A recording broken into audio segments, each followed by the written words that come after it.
Hello students. देखिए, question है a compound A having molecular formula C4H10O is found to soluble in concentrated sulfuric acid. It does not react with the sodium metal or potassium permanganate. On heating with excess of HI, it gives a single alkyl halide. Deduce the structure of compound A and explain all the reactions. देखिए, इसमें सबसे पहले ये कहा गया है, ये एक मोलिकुलर फॉर्मूला है, ठीक है। और ये कहा गया है कि ये H2SO4 के साथ रिएक्शन देते हैं, यानी कि सोल्यूबल है उसके साथ उसमें, ठीक है। और ये सोडियम मेटल या फिर KMnO4 के साथ रिएक्ट नहीं करता। देखो, एक तो इसमें सिंगल ऑक्सीजन है, तो सबसे पहली बात यहाँ पे जो कार्बोक्सिलिक एसिड के होने के चांसेस है वो तो है नहीं बिल्कुल भी। क्यों? क्योंकि इसमें सिंगल ऑक्सीजन है और चाहिए होता है कार्बोक्सिलिक में दो ऑक्सीजन, तो कार्बोक्सिलिक एसिड तो गया। फिर बाद में यहाँ पे सिंगल ऑक्सीजन के साथ एक तो अल्कोहल चलता है और एक एल्डिहाइड चलता है, ठीक है। अब देखिए आगे यहाँ पे ये कहा है कि जो भी ये कंपाउंड है वो ना ही तो सोडियम मेटल के साथ और ना ही पोटाशियम परमैंगनेट के साथ, लेकिन अल्कोहल तो KMnO4 यानी कि पोटाशियम परमैंगनेट के साथ रिएक्ट करता है और एल्डिहाइड भी करता है और कीटोन भी करता है, ठीक है। क्योंकि अल्कोहल जब KMnO4 के साथ रिएक्ट करता है सबसे पहले वो एल्डिहाइड देता है, फिर बाद में कार्बोक्सिलिक एसिड दे देता है, ठीक है। और बचा आपका कीटोन, कीटोन भी फर्दर KMnO4 के साथ ऑक्सीडेशन करता है और कार्बोक्सिलिक एसिड दे देता है। बट यहाँ पे ये कह रहा है कि ये जो है पोटाशियम परमैंगनेट के साथ, ठीक है। तो ना ही अल्कोहल ना ही फिनोल, सॉरी फिनोल नहीं, फिनोल तो वैसे ही नहीं हो सकता क्योंकि उसमें फिनोल के लिए तो 6 कार्बन चाहिए होते हैं, इसमें 4 है। तो ना ही अल्कोहल है, ना ही एल्डिहाइड है और ना ही कार्बोक्सिलिक एसिड है। तो फिर क्या है? फिर बचता है सिर्फ और सिर्फ ईथर। क्योंकि ईथर ही है जो HI के साथ रिएक्ट करता है हाइड्रोजन आयोडाइड के साथ। आपने मैकेनिज्म पढ़ा होगा ईथर का, इथोक्सी इथेन का हाइड्रोजन आयोडाइड के साथ में रिएक्शन, वो पढ़ा होगा। सिर्फ वही ऑप्शन बचता है, ठीक है। फिर वो इसके साथ रिएक्ट करेगा एंड फर्दर रिएक्शन आगे प्रोसीड करेगा। देखिए ये रिएक्शन चलेगा कैसे। सबसे पहले देखिए, सबसे पहले क्या होगा, ये आपका कंपाउंड ए है आंसर। आपका जो कंपाउंड जो है ये होगा CH3 CH2O CH2CH3, यानी कि सिमेट्रिकल ईथर। तो अब आप ये भी पूछ सोच सकते हो कि हाँ, पता कैसे चला ये सिमेट्रिकल है या अनसिमेट्रिकल है। ये भी तो हो सकता है CH2 यहाँ हो और ऑक्सीजन यहाँ पे आ जाए। उसके लिए देखो यहाँ पे ये कह रहा है कि जो भी ये कंपाउंड है HI के साथ रिएक्ट करने के बाद ये सिंगल अल्काइल हैलाइड देगा। अगर आप CH2 को यहाँ रख देते हो और ऑक्सीजन को यहाँ रख देते हो तो ये दो अल्काइल हैलाइड मिलेंगे आगे फर्दर जब आप रिएक्शन देखेंगे। और अगर जो यहीं पे रखते हो तो हमको एक सिंगल ही अल्काइल हैलाइड मिलेगा, भले ही वो 2 मोल्स का होगा बट एक सिंगल होगा, ठीक है। जैसे कि देखिए इसको रिएक्शन करवाएंगे किसके साथ, HI के साथ, ठीक है। तो यहाँ पे ये क्या करेगा, इसके ऊपर अटैक और आयोडीन निकल जाएगा और ये बन जाएगा CH3 CH2OH CH2CH3, ओके। फिर देखो यहाँ पे ऑक्सीजन के ऊपर क्या है, पॉजिटिव चार्ज, ठीक है। तो ऑक्सीजन के ऊपर पॉजिटिव चार्ज, अब इसमें से कोई एक यहाँ से बॉन्ड टूटने वाला है। चलो यहाँ से ये बॉन्ड टूट गया तो फिर ये क्या बन गया, तो फिर यहाँ पे CH3 CH2, इसके ऊपर पॉजिटिव चार्ज आ जाएगा क्योंकि यहाँ से इलेक्ट्रॉन, इस बॉन्ड से इलेक्ट्रॉन खींचे हैं, ठीक है। और ये बन जाएगा CH3 CH2OH, ओके। अब देखो ये जो I नेगेटिव जो निकला था ये इसके ऊपर रिएक्ट, इसके साथ रिएक्ट करके क्या बना देगा, CH3 CH2I। और ये जो बचा हुआ है फर्दर हम इसको रिएक्ट करवाएंगे HI के साथ, ठीक है। तो ये ऑक्सीजन के ऊपर लोन पेयर क्या करेंगे, इस हाइड्रोजन के ऊपर अटैक और अगेन आयोडीन अपने इलेक्ट्रॉन लेके निकल जाएगा। तो ये तो इसको ऐसे ही, ये तो ऐसे ही बना रहेगा, ठीक है। तो यहाँ पे क्या होगा, एक इसको ऐसे रहने देते हैं, यहाँ पे यहाँ से रिएक्शन स्टार्ट कर लेते हैं, ठीक है। तो ये बन जाएगा पीछे यहीं पे इसी के साथ लिख देते हैं, ठीक है, क्योंकि ये सिंगल में रिएक्शन चल रहा है। तो ये बन जाएगा CH3 CH2 OH और H। अगेन यहाँ पे ऑक्सीजन के ऊपर पॉजिटिव चार्ज है, तो यहाँ से ऑक्सीजन इलेक्ट्रॉन लेगा और ये यहाँ से अगेन कार्बोकेटाइन बना के छोड़ देगा, जैसे यहाँ पे छोड़ दिया था। अगेन यहाँ पे जो I नेगेटिव जो होगा, यहाँ पे I नेगेटिव एलिमिनेट हो जाएगा, ये इसके साथ रिएक्ट करेगा और ये बना देगा CH3 CH2I। ठीक है, तो यहाँ पे क्या देखा हमने, अब मैं लिख रहा हूँ यहाँ पे ओवरऑल रिएक्शन। क्या देखा यहाँ पे हमने, CH3 CH2O CH2 CH3 react किया HI के साथ, क्या मिला, 2 मोल्स ऑफ अल्काइल हैलाइड। तो मैं यही कह रहा था कि अगर जो आप CH2 की पोजीशन इधर कर देंगे या चेंज कर देंगे या इधर कर देंगे, किधर भी कर देंगे, तो आपको 2 अल्काइल हैलाइड मिलेंगे। बट यहाँ पे कहा क्या है, सिंगल अल्काइल हैलाइड। ठीक है, तो यह मिला भले ही 2 moles of alkyl halide, but है एक सिंगल टाइप का ये अल्काइल हैलाइड। ठीक है, तो यही बोला गया था रिएक्शन में। तो ये है आपका यहाँ पे A।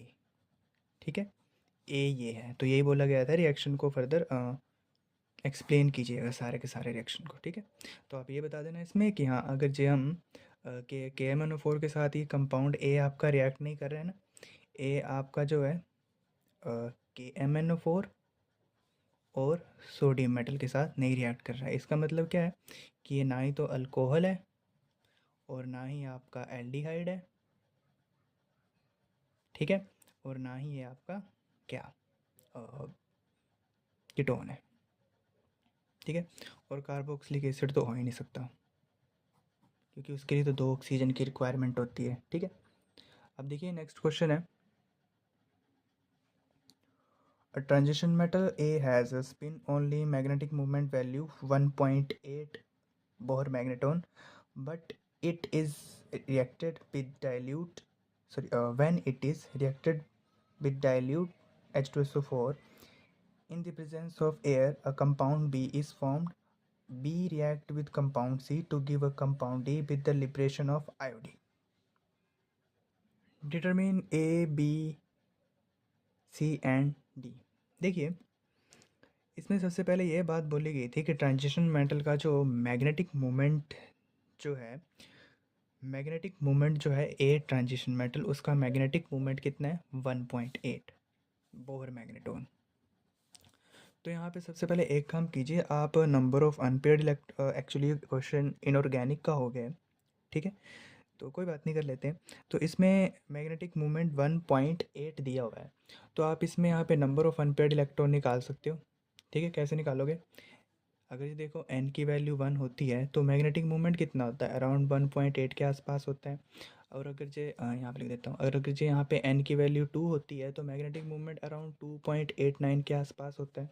और अगर जे n की वैल्यू 3 होती है तो मैग्नेटिक मोमेंट की वैल्यू अराउंड 3.87 के आसपास होता है। मतलब जितनी ज़्यादा मैग्नेटिक मोमेंट की वैल्यू होगी ना, 3 पॉइंट से मतलब 7 से ज़्यादा ही बड़ी होगी, मतलब 3.7 से ज़्यादा ही बड़ी यहाँ पे वैल्यू होगी। ठीक है, ऐसे अगर जो n की वैल्यू 4 होगी तो वो 4.8 के समथिंग अराउंड होगी। ठीक है, अब देखिए यहाँ पे अगर जो n की वैल्यू 1.8 है तो सॉरी, मैग्नेटिक मोमेंट की वैल्यू 1.8 है तो n की वैल्यू यहाँ पे 1 है।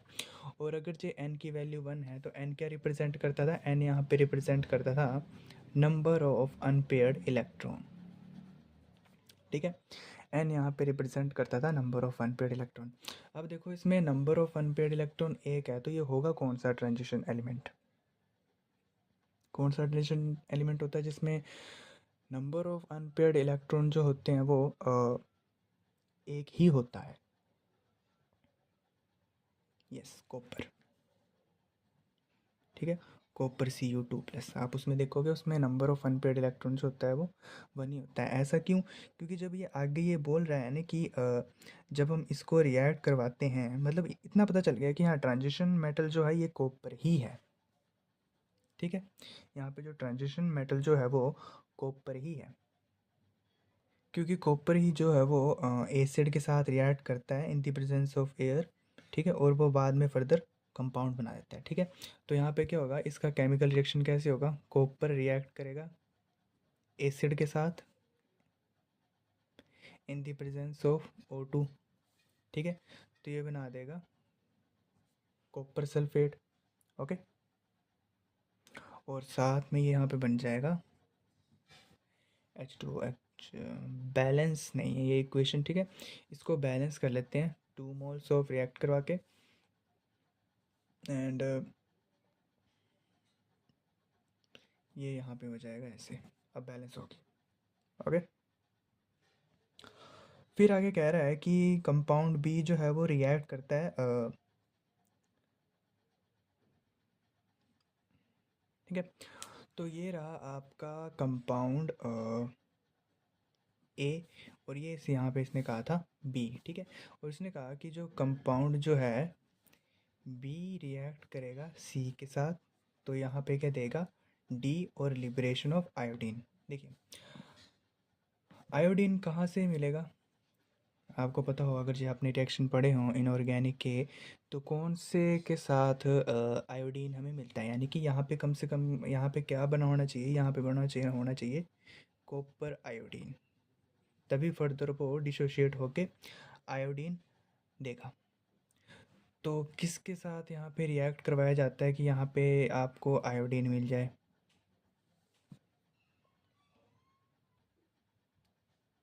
सोचिए। देखिए इसको रिएक्ट करवाया जाता है पोटाशियम आयोडाइड के साथ, ठीक है। तभी यहाँ पे दो कॉपर आयोडाइड मिलेगा, और यहाँ पे ये बन जाएगा पोटाशियम सल्फेट, ठीक है।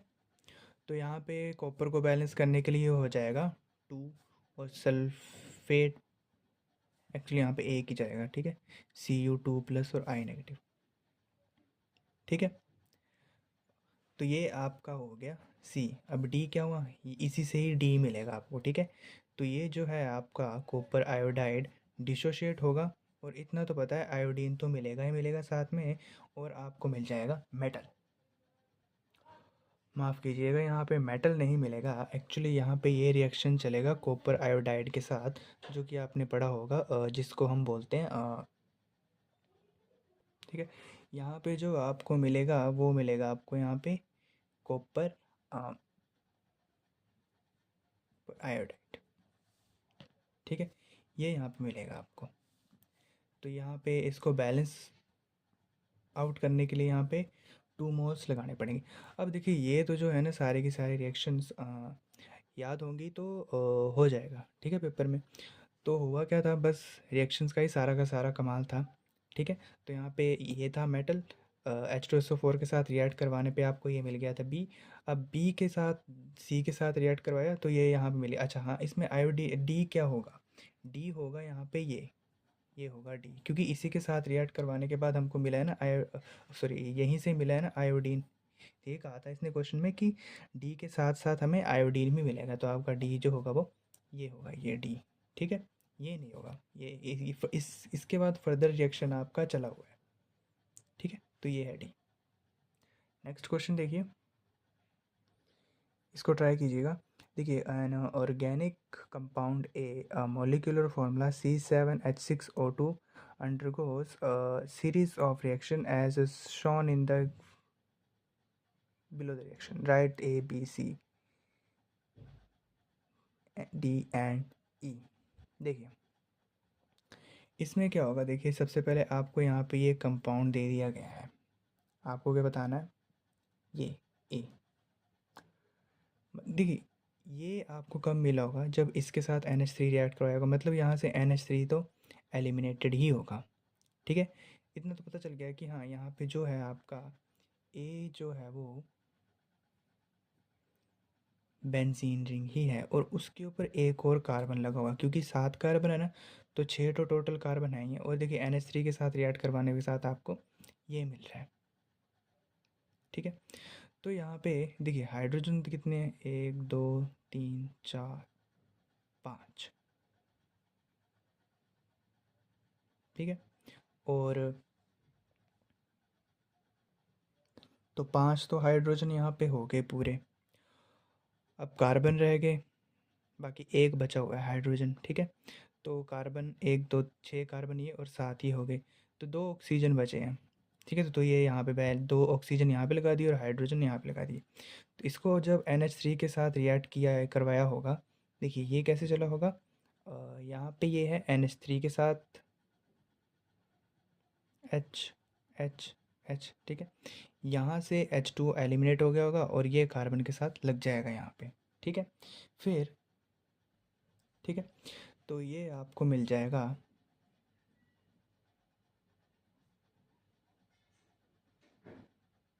C⋅O NH2, ठीक है। फिर यहाँ पे ये कह रहा है इसको लिथियम एल्यूमिनियम हाइड्राइड के साथ रिएक्ट करवाया और ईथर के साथ। ये रहा लिथियम एल्यूमिनियम हाइड्राइड और यहाँ पे ईथर।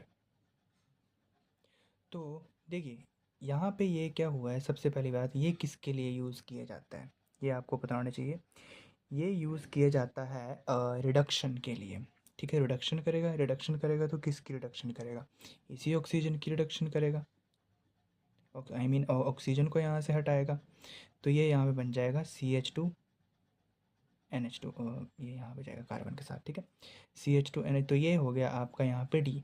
फिर यहाँ पे ये कहा गया है कि ब्रोमीन के साथ रिएक्ट करवाया और सोडियम हाइड्रोक्साइड के साथ। तो ये रिएक्शन कंडीशन किसकी है, ये रिएक्शन कंडीशन है hydrogen bromide reaction, bromide degradation की रिएक्शन। उसमें क्या होता था, ये यहाँ पे ऑक्सीजन हट जाता था और ये यहाँ पे डायरेक्ट सॉरी, यहाँ पे ये जो ये मतलब ये क्या होता था, ये यहाँ पे जैसे कि ये है ना आपका एमाइड यहाँ पे, ठीक है। और जब यहाँ पे ये कंडीशन दी होती थी Br2 और NaOH के साथ, तो ये R इसको छोड़ के डायरेक्ट NH2 के साथ लग जाता था। यानी कि अब यहाँ पे R ये यहाँ पे निकल जाएगा और ये यहाँ पे चला जाएगा। तो ये क्या बन जाएगा NH2, तो ये हो जाएगा आपका B, ठीक है। तो ये यहाँ पे क्या था, R था। ये क्या हुआ, कार्बन यहाँ से उठ के डायरेक्ट यहाँ चला गया और CO हट गया, ठीक है। तो ये बन गया आपका B। फिर यहाँ पे कहा है ये फर्दर ब्रोमीन के साथ रिएक्ट किया है, ये फर्दर ब्रोमीन के साथ रिएक्ट किया है। अब देखिए ब्रोमीन के साथ एक्सेस में रिएक्ट किया है तो ब्रोमीन ब्रोमीन क्या होगा, यहाँ पे भी लग जाएगा, यहाँ पे भी लग जाएगा, यहाँ पे भी लग जाएगा, क्योंकि ये लोन पेयर क्या होंगे, रेजोनेंस में पार्टिसिपेट करेंगे। तो आपको पता ही है कि लोन पेयर ऑर्थो पे और पैरा पे आ जाता है। तो आपका फर्दर कंपाउंड क्या बन जाएगा, ये रहा NH2, एक Br यहाँ लग जाएगा, एक Br यहाँ लग जाएगा और एक Br यहाँ लग जाएगा। तो ये आपका बन जाएगा, हाँ ये क्या था, हाँ E, ये आपका बन जाएगा E। और ये था ABDE। अब हाँ, अब बच गया आपका कंपाउंड C। अब देखिए यहाँ पे क्या होगा, ये रिएक्ट करेगा CH3 एसिटामाइड के साथ, ठीक है। तो यहाँ पे क्या होगा, ये एक्चुअली इसको मैं यहाँ लिख देता हूँ ऐसे।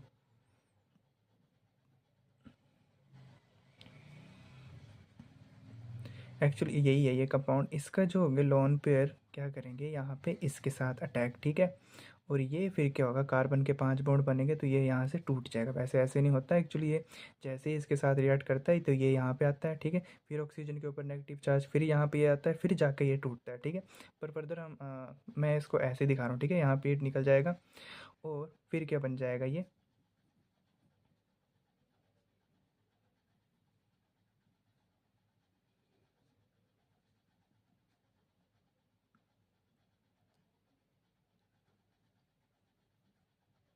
सॉरी ये तो निकल गया था, ये बन जाएगा यहाँ पे CH3, ठीक है। और यहाँ पे नाइट्रोजन ने 4 बॉन्ड बना लिए हैं और साथ में ये CH3 बन जाएगा और यहाँ पे ये जो निकला हुआ प्रोडक्ट जो था ये रह जाएगा CH3COO नेगेटिव, ठीक है।